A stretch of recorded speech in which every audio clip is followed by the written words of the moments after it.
RS football ഫാമിന്റെ പുതിയ വീഡിയോയിലേക്ക് എല്ലാ അനുപ്രശംസവും നമ്മൾ ഇന്ന് സംസാരിക്കാൻ പോകുന്ന ഇംഗ്ലീഷ് പ്രീമിയർ ലീഗിലെ 16ാം റൗണ്ട് മത്സരങ്ങൾ കംപ്ലീറ്റ് ചെയ്തിരിക്കുന്നത്. 16 റൗണ്ട് മത്സരങ്ങൾ കംപ്ലീറ്റ് ചെയ്തപ്പോൾ ഇനി രണ്ട് ടീമുകൾ മാത്രമാണ് ആ ഒരു 16 റൗണ്ട് മത്സരങ്ങൾ കംപ്ലീറ്റ് ചെയ്യാനുള്ള. മാഞ്ചസ്റ്റർ യുണൈറ്റഡും ബോർണ്മത്തും തമ്മിലുള്ള മത്സരം നാളെ രാത്രി 12 മണിക്ക് നടക്കാനുണ്ട്. അതും കൂടി കഴിഞ്ഞാൽ 16 റൗണ്ട് മത്സരങ്ങൾ ബാക്കി എല്ലാ ടീമുകളും കംപ്ലീറ്റ് ചെയ്തിട്ടുണ്ട്. ബാക്കി 18 ടീമുകളും കംപ്ലീറ്റ് ചെയ്തപ്പോൾ ലീഗിന്റെ പോക്ക് എങ്ങോട്ടാണ്, എന്താണ് സംഭവിക്കാൻ പോകുന്നത് എന്നുള്ളതിനെ കുറിച്ചുള്ള ഒരു വീഡിയോ ആണ് നമ്മൾ ചെയ്യാൻ പോകുന്നത്. 1, 2, 3 സ്ഥാനക്കാരായിട്ട് ഭയങ്കര വ്യത്യാസമൊന്നുമില്ല. ആഴ്സണലാണ് ടോപ്പിൽ നിൽക്കുന്നത് പറഞ്ഞത്, പക്ഷേ മാഞ്ചസ്റ്റർ സിറ്റിയും ആർസണലും തൊട്ട് പുറകിൽ തന്നെ ഉണ്ട്. അതേപോലെ തന്നെ പിന്നെ വരുന്ന 4, 5, 6, 7, 8 സ്ഥാനക്കാരൊക്കെ ചെറിയ പോയിന്റ് വ്യത്യാസം, ഒരേ പോയിന്റിലും അതേപോലെ ഗോൾ ശരാശരിയിലേക്കാണ് അവർ ഓരോ പൊസിഷനിൽ നിൽക്കുന്നത്. അതേപോലെ മാഞ്ചസ്റ്റർ യുണൈറ്റഡിന്റെ കളി കഴിഞ്ഞാലാണ് നാളെ ജയിക്കാനും മാഞ്ചസ്റ്റർ യുണൈറ്റഡ് ചിലപ്പോൾ 5ാം സ്ഥാനത്തെത്താൻ ചാൻസ് ഉണ്ട്. അപ്പോൾ നമുക്ക് ടേബിളിലേക്ക് നോക്കുകയാണെങ്കിൽ ആഴ്സണലാണ് 16 മത്സരങ്ങൾ കംപ്ലീറ്റ് ചെയ്തപ്പോൾ 11 വിജയവും 3 സമനിലയും 2 തോൽവി അടക്കം 36 പോയിന്റുമായിട്ട് ആഴ്സണലാണ് ടോപ്പിലുള്ളത്. 30 ഗോളുകൾ അടിച്ചപ്പോൾ 10 ഗോളുകളാണ് അവർ വഴങ്ങിയിട്ടുള്ളൂ.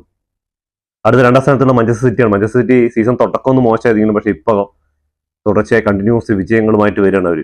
16 മത്സരങ്ങൾ കംപ്ലീറ്റ് ചെയ്തപ്പോൾ 11 വിജയവും 1 സമനിലയും 4 തോൽവി അടക്കം 34 പോയിന്റുമായിട്ട് തൊട്ട് പുറകിൽ 2 പോയിന്റ് വ്യത്യാസമുള്ളൂ. അവസാന മത്സരത്തിൽ ഇതിന് മുമ്പ് നടന്ന മത്സരത്തിൽ ആസ്റ്റൺ വില്ലയോട് പരാജയപ്പെടുത്താണ് ആഴ്സണലിന് സിറ്റിയുമായിട്ടുള്ള പോയിന്റ് വ്യത്യാസം കുറയ്ക്കേണ്ടി വന്നത്. 3ാം സ്ഥാനത്തുള്ള ആസ്റ്റൺ വില്ലയാണ്. ആസ്റ്റൺ വില്ല നെട്ടിച്ചുകൊണ്ട് ഇപ്രാവശ്യം 16 മത്സരങ്ങൾ കംപ്ലീറ്റ് ചെയ്ത് 10 വിജയവും 3 സമനിലയും 3 തോൽവി അടക്കം 33 പോയിന്റുമായിട്ട് തൊട്ട് പുറകിലുണ്ട്. അപ്പോൾ ഇവര് 3 പേരും തമ്മിലുള്ള പോയിന്റ് 36, 34, 33. ആസ്റ്റൺ വില്ല 25 ഗോളുകൾ അടിച്ചപ്പോൾ 17 ഗോളുകളാണ് വഴങ്ങിയിട്ടുള്ളത്. 4ാം സ്ഥാനത്തുള്ള ചെൽസിയാണ്. 16 മത്സരങ്ങൾ കംപ്ലീറ്റ് ചെയ്തപ്പോൾ 8 വിജയവും 4 സമനിലയും 4 തോൽവി അടക്കം 28 പോയിന്റാണ്. അവിടെ കുറച്ച് ഗ്യാപ്പ് വരുന്നുണ്ട്, ഒരു 5 പോയിന്റിന്റെ ഗ്യാപ്പ് വരുന്നുണ്ട് ചെൽസിക്ക്. ചെൽസി 25 ഗോളുകൾ അടിച്ചു കൂട്ടിയപ്പോൾ 15 ഗോളുകളാണ് വഴങ്ങിയിട്ടുള്ളത്. അടുത്തത് 6ാം സ്ഥാനത്തുള്ളത് 5ാം സ്ഥാനത്തുള്ളത് ക്രിസ്റ്റൽ പാലസ് ആണ്. 16 മത്സരങ്ങൾ കംപ്ലീറ്റ് ചെയ്തപ്പോൾ 7 വിജയവും 5 സമനിലയും 4 തോൽവി അടക്കം 26 പോയിന്റുമായിട്ടാണ്. ഇവര് 20 ഗോളുകൾ അടിച്ചു കൂട്ടിയപ്പോൾ 15 ഗോളുകൾ വഴങ്ങിയിട്ടുണ്ട് ക്രിസ്റ്റൽ പാലസ്. 6ാം സ്ഥാനത്ത് നമ്മുടെ സാക്ഷാൽ സാൾട്ടിന്റെ ലിവർപൂൾ ആണുള്ളത്. ലിവർപൂൾ 16 മത്സരങ്ങളിൽ നിന്ന് 8 വിജയവും 2 സമനിലയും 6 തോൽവി അടക്കം 26 പോയിന്റുമായിട്ട് 6ാം സ്ഥാനത്താണുള്ളത്. 26 ഗോളുകൾ അടിച്ചപ്പോൾ ഗോൾ അടിക്കാനും മടിയില്ല, ഗോൾ വഴങ്ങാനും മടിയില്ല പറഞ്ഞ് 24 ഗോളുകൾ വഴങ്ങിയിട്ടുണ്ട് ലിവർപൂൾ. അപ്പോൾ 7ാം സ്ഥാനത്തുള്ളത് സണ്ടർലാൻഡാണ്. 16 മത്സരങ്ങളിൽ നിന്ന് 7 വിജയവും 5 സമനിലയും 4 തോൽവി അടക്കം 26 പോയിന്റുമായിട്ട്. അപ്പോൾ 3 ടീമുകളാണ് 26 പോയിന്റ് പങ്കിടുന്നത്. ക്രിസ്റ്റൽ പാലസും അതേപോലെ തന്നെ ലിവർപൂളും അതേപോലെ സണ്ടർലാൻഡും. ഇവർ 3 ടീമുകളാണ് 26 പോയിന്റുമായിട്ട് പങ്കിട്ടുകൊണ്ടിരിക്കുന്നത്. അതിൽ 19 ഗോളുകൾ സണ്ടർലാൻഡ് അടിച്ചപ്പോൾ 17 ഗോളുകളാണ് വഴങ്ങിയിട്ടുള്ളത്. 8ാം സ്ഥാനത്തുള്ള മാഞ്ചസ്റ്റർ യുണൈറ്റഡ് ഒരു കളി കുറവാണ് കളിച്ചിട്ടുള്ളത്. 15 കളി കളിച്ചിട്ട് 7 വിജയവും 4 സമനിലയും 4 തോൽവി അടക്കം 25 പോയിന്റുമായിട്ട് അവർ 8ാം സ്ഥാനത്താണ് ഉള്ളത്. 26 ഗോളുകൾ അടിച്ചപ്പോൾ 22 ഗോളുകൾ വഴങ്ങിയിട്ടുണ്ട്. അപ്പോൾ 9ാം സ്ഥാനത്തുള്ള എവർട്ടനാണ്. 16 മത്സരങ്ങൾ കംപ്ലീറ്റ് ചെയ്തപ്പോൾ 7 വിജയവും 3 സമനിലയും 6 തോൽവി അടക്കം 24 പോയിന്റുമായിട്ട് 9ാം സ്ഥാനത്തുണ്ട്. 10ാം സ്ഥാനത്തുള്ള ബ്രെട്ടൺ ആണ്. 16 മത്സരങ്ങൾ കംപ്ലീറ്റ് ചെയ്തപ്പോൾ 6 വിജയവും 5 സമനിലയും 5 തോൽവി അടക്കം 23 പോയിന്റുമായിട്ടാണ് അവർ. 25 ഗോളുകൾ അടിച്ചപ്പോൾ 23 ഗോൾ വഴങ്ങിയിട്ടുണ്ട് അവർ. അപ്പോൾ ഈ 10 സ്ഥാനം പിന്നെ ടോട്ടൻഹാമും ന്യൂകാസിലും ഫുൾഹാമൊക്കെ പുറകിൽ വരുന്നുണ്ട്. അപ്പോൾ ഇതാണ് 10 സ്ഥാനത്തുള്ളവരുടെ കിടപ്പ്.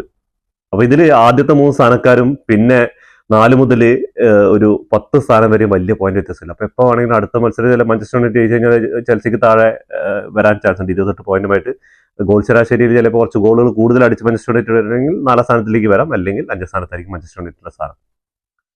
അപ്പോൾ നമുക്ക് ഇന്നലെ നടന്ന മത്സരങ്ങളിൽ നമുക്ക് മത്സരം നോക്കിക്കഴിഞ്ഞാൽ ചെൽസി 2-0 എവർട്ടനെയാണ് തോൽപ്പിച്ചിട്ടാണ് ഇംഗ്ലീഷ് പ്രീമിയർ ലീഗിലെ മത്സരം തുടങ്ങുന്നത്. 16ാം റൗണ്ട് മത്സരം തുടങ്ങുന്നത്.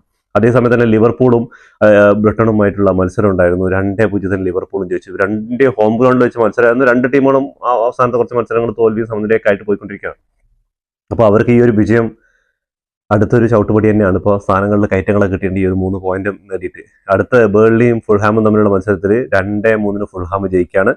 അതിനുശേഷം നടന്ന മത്സരത്തിൽ ആഴ്സണലും വോൾസും തമ്മിലുള്ള മത്സരത്തിൽ 2-1 ആഴ്സണൽ രക്ഷപ്പെടുകയാണ്. ആഴ്സണലിനെതിരെ ഒരു ഗോൾ അടിച്ചു, പക്ഷേ ആഴ്സണൽ തിരിച്ച് 2 ഗോൾ അടിച്ചിട്ടാണ് ആഴ്സണൽ 1ാം സ്ഥാനത്ത് തന്നെ പിടിച്ചു നിൽക്കുന്നത്. സമനിലയായിരുന്നെങ്കിൽ ചിലപ്പോൾ സിറ്റി ആ ഒരു പൊസിഷനിൽ എത്തേണ്ടതാണ്. അടുത്ത മത്സരം നടന്നത് ക്രിസ്റ്റൽ പാലസും മാഞ്ചസ്റ്റർ സിറ്റിയാണ്. ക്രിസ്റ്റൽ പാലസിനെ 3-0 പരാജയപ്പെടുത്തിയിട്ടാണ്. ഒരുപാട് ചാൻസുകൾ ക്രിസ്റ്റൽ പാലസിന് കിട്ടിയിട്ടുണ്ട്, പക്ഷേ ഗോളുകൾ അടിക്കുന്നതിൽ മാഞ്ചസ്റ്റർ സിറ്റി അവർ ഒരു ഇതും കാണിച്ചില്ല. 3-0 വിജയിച്ചത്. അപ്പോൾ അടുത്ത മത്സരം നോക്കുകയാണെങ്കിൽ സണ്ടർലാൻഡ് 1-0 ന്യൂകാസിൽ യുണൈറ്റഡിനെ പരാജയപ്പെടുത്തിയിട്ടുണ്ട്.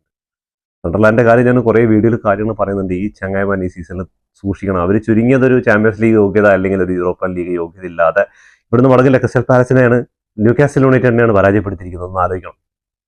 അതേപോലെ അടുത്ത മത്സരം നത്തിങ്ഹാം ഫോറസ്റ്റ് 3 ഗോളിന് ടോട്ടൻഹാം ഹോട്ട്സ്പറിനെ തോൽപ്പിച്ചിരിക്കുകയാണെന്നാണ്. എവിടെ നത്തിങ്ഹാം ഫോറസ്റ്റ് കിടക്കുന്നത് അറിയണത് നമുക്ക് ലീഗിൽ ഒരുപാട് താഴെയാണ് കിടക്കുന്നത്. അവര് നത്തിങ്ഹാം ഫോറസ്റ്റ് നോക്കുകയാണെങ്കിൽ 16ാം സ്ഥാനത്താണ് കിടക്കുന്നത്. റിലഗേഷൻ സോണിൽ പോയിക്കൊണ്ടിരിക്കുകയായിരുന്നു. ആ സമയത്താണ് ഈ ഒരു 3 പോയിന്റിൽ അവർക്ക് കരസ്ഥമാക്കാൻ പറ്റിയത്. അത് വലിയ കാര്യം തന്നെയാണ് അവരെ സംബന്ധിച്ചിടത്തോളം. അടുത്ത മത്സരം നടന്നത് വെസ്റ്റ് ഹാമും ആസ്റ്റൺ വില്ലയാണ്. 2-1 തോറ്റു നിന്ന ആസ്റ്റൺ വില്ലയാണ്. 2-0 തോന്നുന്നുണ്ട്. 2-0 തോറ്റു നിന്ന ആസ്റ്റൺ വില്ലയാണ് 3-2 അടിച്ച് ഇപ്പോൾ 3ാം സ്ഥാനത്താണ് ആസ്റ്റൺ വില്ല നിൽക്കുന്നത് ഈ സീസണിൽ. 2-3 സീസണായിട്ട് അവർ ചാമ്പ്യൻസ് ലീഗ് ഒക്കെ ഇതൊക്കെ നേടിയിട്ട് ഇങ്ങനെ പോകുന്നുണ്ട്. ഈ സീസണിൽ ഇങ്ങനെ പോവുകയാണെങ്കിൽ ഒരു കടുത്ത പോരാട്ടം തന്നെ മാഞ്ചസ്റ്റർ സിറ്റിക്കും ആർസണലിനും കടുത്ത പോരാട്ടമായിട്ട് ആസ്റ്റൺ വില്ല തൊട്ട് പുറകിൽ ഉണ്ടാവും എന്നുള്ള കാര്യം സംശയമൊന്നുമില്ല. അടുത്ത മത്സരം നടന്ന് ബോൺഫോർഡും ലീഡ്സ് യുണൈറ്റഡാണ് സമനിലയിൽ പിരിഞ്ഞു 1-1 മത്സരമായിരുന്നു. അതേപോലെ ഇനി നടക്കാൻ പോകുന്ന മത്സരം മാഞ്ചസ്റ്റർ യുണൈറ്റഡും ബോൺമൗത്തും തമ്മിലുള്ള മത്സരം കൂടി കഴിഞ്ഞാൽ ഇംഗ്ലീഷ് പ്രീമിയർ ലീഗിലെ 16 റൗണ്ട് മത്സരങ്ങൾ കംപ്ലീറ്റ് ചെയ്യണം. അപ്പോൾ ഏകദേശം പകുതിയിലോളം മത്സരങ്ങൾ ഇംഗ്ലീഷ് പ്രീമിയർ ലീഗ് ഇത് കംപ്ലീറ്റ് ചെയ്തിരിക്കുകയാണ്. അപ്പോൾ ടോപ്പിൽ ആർസണൽ നിൽക്കുന്നുണ്ട്, തൊട്ട് പുറകിൽ തന്നെ മാഞ്ചസ്റ്റർ സിറ്റിയും ആസ്റ്റൺ വില്ല ഉണ്ട്. അപ്പോൾ നിങ്ങളുടെ കാഴ്ചപ്പാടിൽ ഈ സീസണിൽ ആരായിരിക്കും കപ്പ് തൂക്കാം?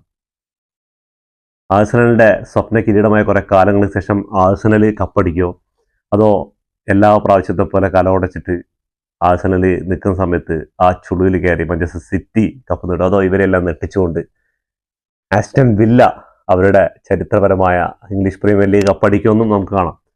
ചെൽസിയും ലിവർപൂളൊക്കെ പുറകിൽ വരുന്നുണ്ട്. അതെല്ലാം നെട്ടിച്ചുകൊണ്ട് സണ്ടർലാൻഡ് ഏതെങ്കിലും പൊസിഷനിൽ കയറി വരാനും ചാൻസ് ഉണ്ട്. അപ്പോൾ ഇംഗ്ലീഷ് പ്രീമിയർ ലീഗാണ്. അതിൽ എന്തായാലും ഇനി മാറ്റങ്ങൾ വരാനുള്ള സമയമുണ്ട്. പകുതിയോളം മത്സരങ്ങൾ നടന്നിട്ടുള്ളൂ. ഇപ്പോൾ ടീമുകളൊക്കെ ഓരോ പ്രശ്നങ്ങളൊക്കെ, ഇപ്പോൾ ലിവർപൂളിൻ്റെയൊക്കെ പ്രശ്നങ്ങളൊക്കെ ഇങ്ങനെ തരണം ചെയ്ത് സാലയൊക്കെ അവസാന മത്സരത്തിൽ ഇറങ്ങി അസിസ്റ്റൊക്കെ ചെയ്തിട്ടുണ്ട്. അപ്പോൾ അങ്ങനെയുള്ള പ്രശ്നങ്ങളൊക്കെ സോൾവ് ചെയ്തിട്ട് ലിവർപൂളും ഗംഭീരമായ 2-0 വിജയമാണ് വിജയിച്ചിരിക്കുന്നത് അവസാന മത്സരത്തിൽ. ഇനിയും ടൈറ്റ് മത്സരങ്ങൾ വരാനുണ്ട്. അപ്പോൾ എന്തായാലും ഇംഗ്ലീഷ് പ്രീമിയർ ലീഗിൽ ആരായിരിക്കും ചാമ്പ്യന്മാരാകുന്നത് നിങ്ങൾ കമന്റ് ബോക്സിൽ രേഖപ്പെടുത്തുക. ഇതോടുകൂടി ഈ വീഡിയോ അവസാനിക്കുന്നു. ഫുട്ബോൾ ലോകത്തെ പുതിയ വിശേഷമായി വീണ്ടും കാണാം. ഈ വീഡിയോ ഇഷ്ടപ്പെട്ടാൽ ലൈക്ക് ചെയ്യുക, ഷെയർ ചെയ്യുക, സബ്സ്ക്രൈബ് ചെയ്യുക.